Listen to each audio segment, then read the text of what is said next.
How to find the forgot username or password piece on Wells Fargo. Hi everyone. In today's video, if you want to find that for Wells Fargo, you can just go over and follow out the step-by-step tutorials. So without any delay, let's just dive right into the video and get started.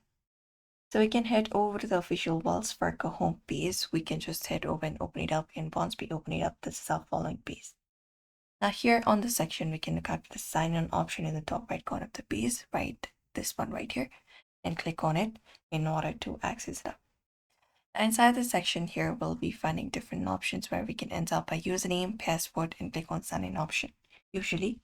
But since we are trying to reset our password, what we can do is we can look out for this option called forgot username or password and click on it.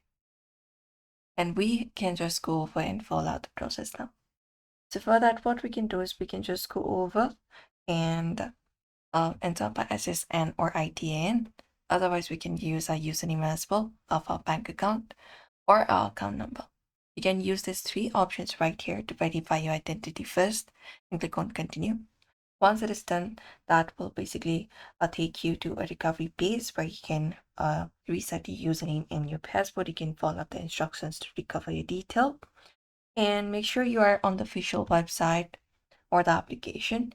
You can just scroll to the login section and the link is usually right there. If it's not visible, you can try searching for Wells Fargo forgot username password on Google and it will directly lead you to that page. And that's it everyone. For now, you can follow this method. So we hope this video was helpful. Give this video a like and subscribe for more.